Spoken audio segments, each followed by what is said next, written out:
Olá, eu sou Herbert Bianchi, videomaker, fã do seriado Scheider, exibido na TV brasileira em 1990, 91 e 92, e também estou da TV Relacionamento.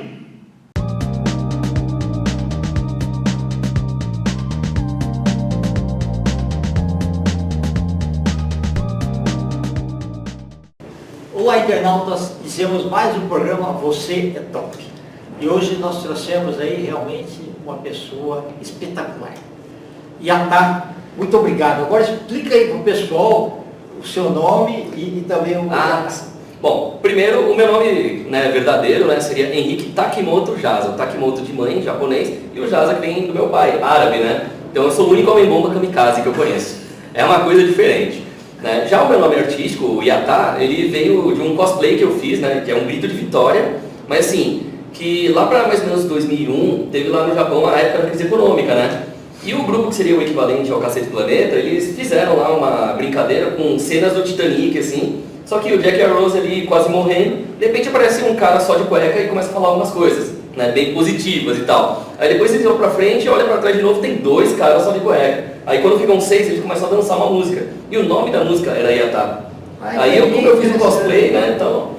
Aí assim, eu era aquele cara que cantava a música e que fazia a dança o dia inteiro nos eventos. Todo mundo começou a me conhecer por causa disso e virou meu nome artístico. Legal. Ô Yatá, você desde pequeno já era extrovertido ou não?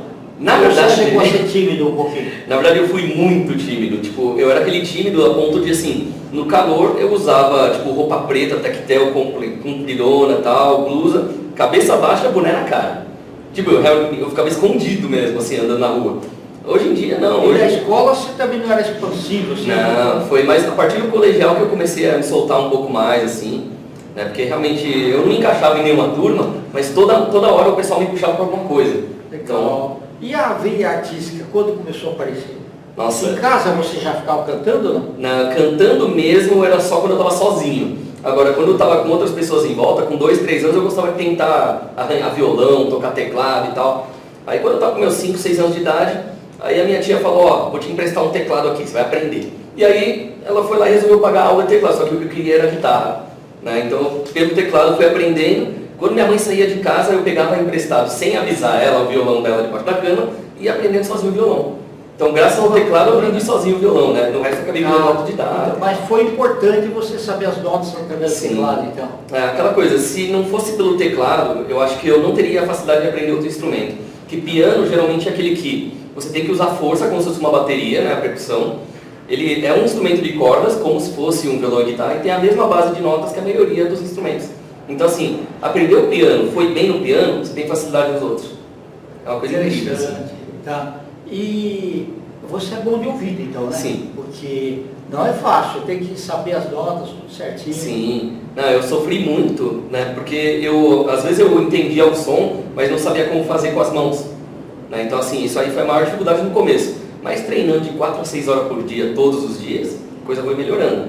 Hoje eu tiro de letra. Só não faço uma coisa muito rápida, tipo os guitarristas, assim, porque eu prefiro muito mais um blues do que um Malmsteen, por exemplo. Então... Yatá, a primeira vez que você pensou assim, eu vou fazer alguma coisa na parte humorística, tá? O que você pensou, na verdade? Então... Você tinha um receio de falar, e a hora que chegar todo mundo lá, eu vou falar o quê? Tinha esse negócio?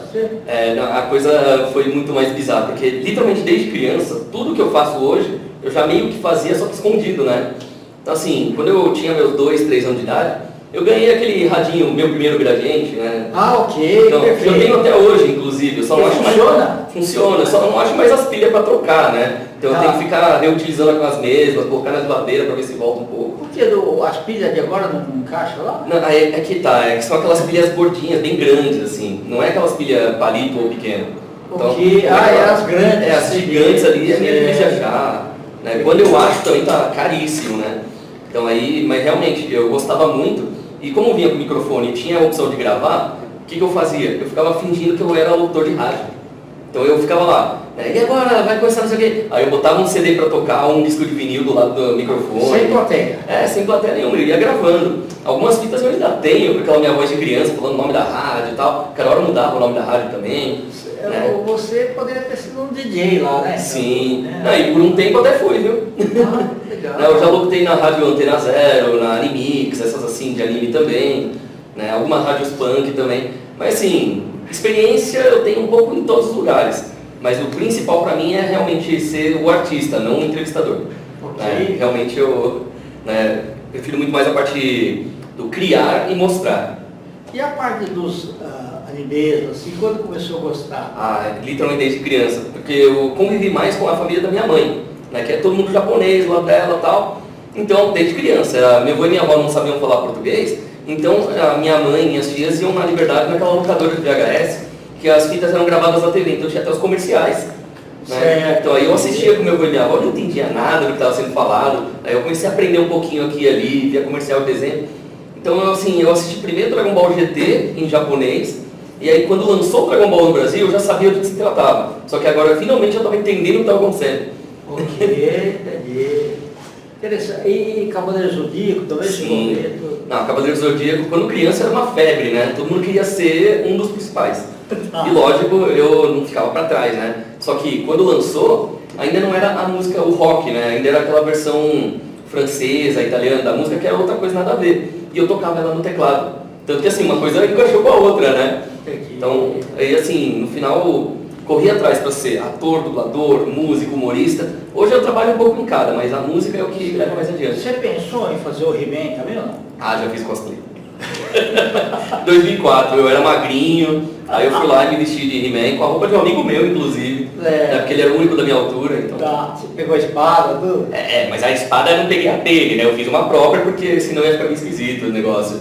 Porque, tipo, que assim, eu era magro, mas ele era muito raquítico. Tipo, então, a espada que ele tinha era um cabo de vassoura com, tipo, sei lá, o que era aquilo lá, biscuit.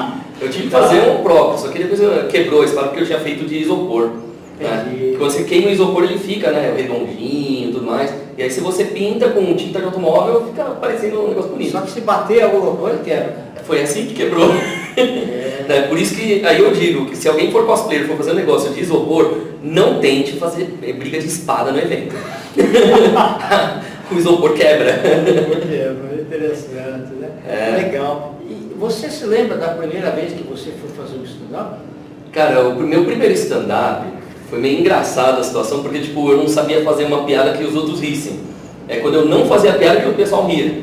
Né? Então acabou ficando meio que o contrário toda hora. Aí eu fazia a piada, aí a galera não ria ou não entendia, aí eu falava, putz, vou ter que trocar de piada, né? E o pessoal começava a rir quando eu falava isso. Sabe? Então aí deu pra ver que o rebote é o mais interessante do que a própria piada. Porque você tinha que falar coisas do cotidiano, né?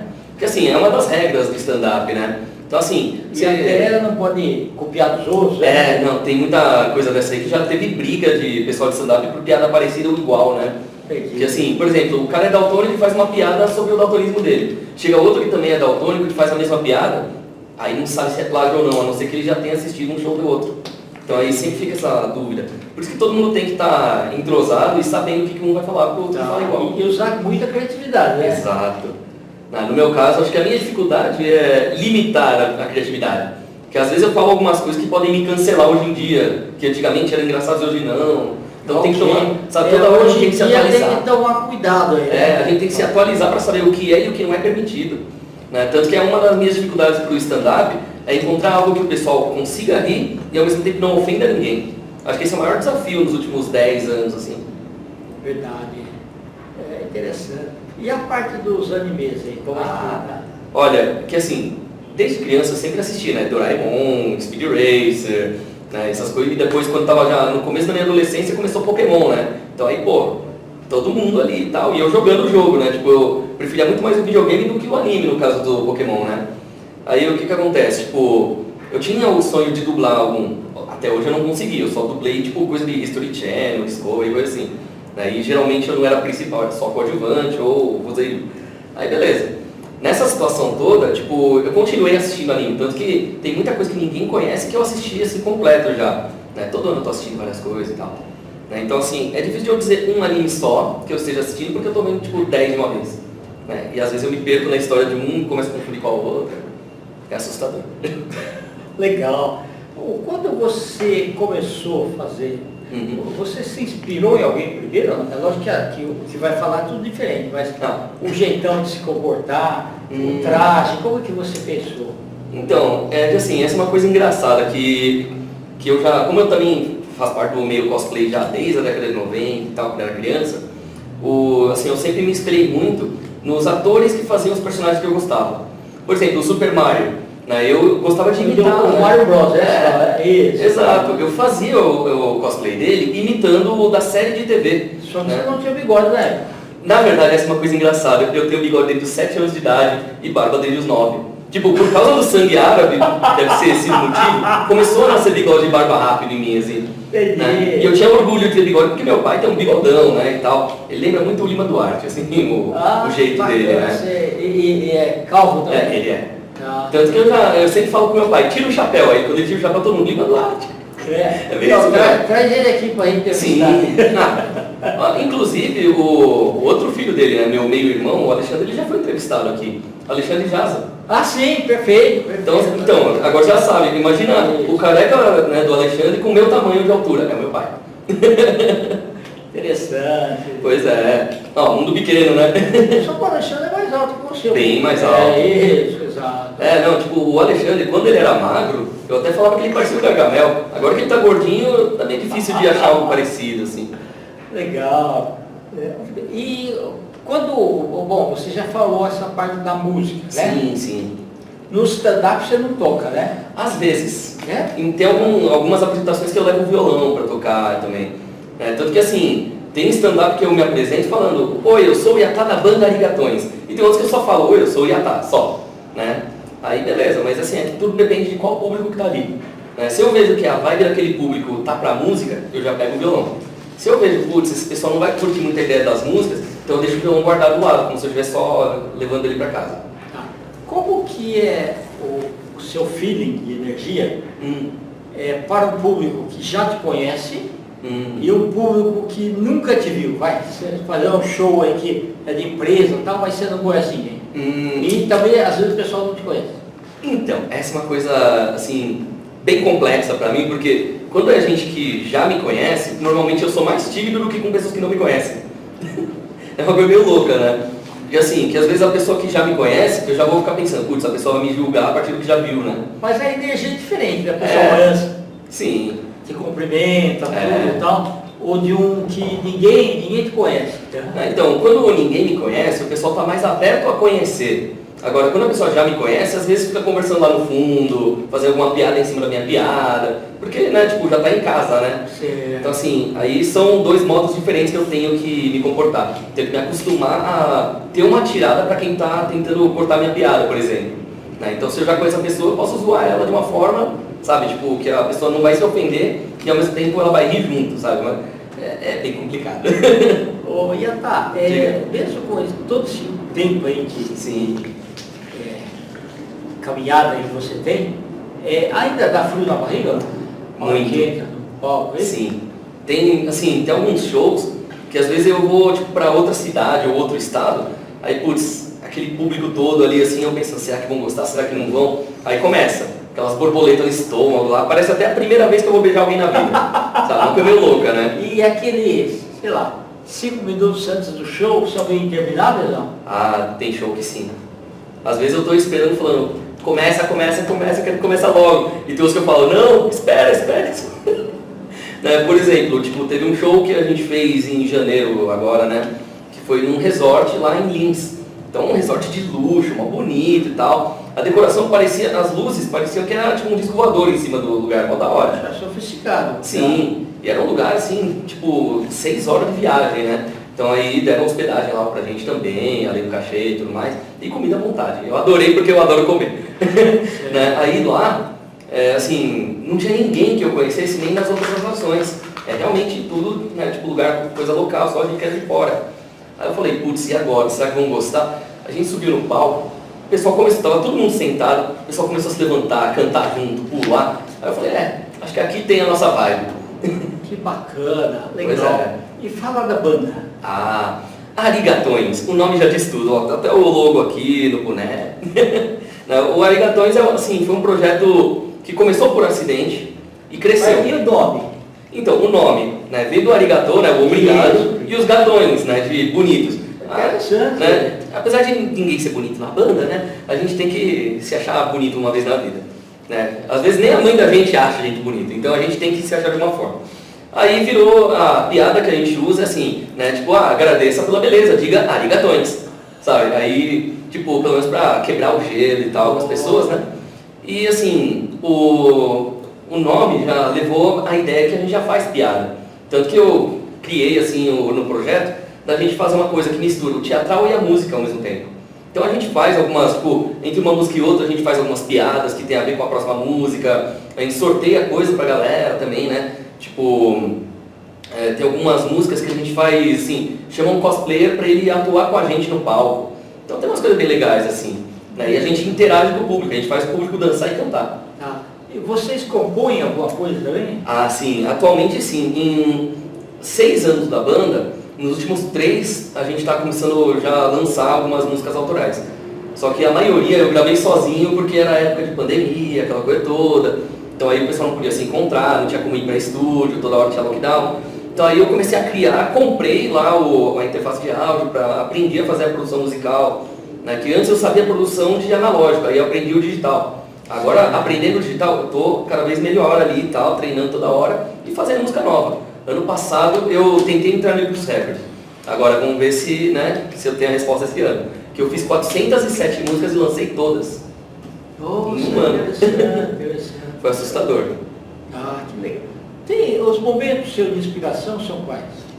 Olha, Chuveiro, já se acordou de madrugada assim, pensando na letra? Não, teve uma vez que eu acordei às 2h17 da madrugada, exatamente nisso, eu olhei pro relógio nesse número, e aí eu fiz uma música falando do horário.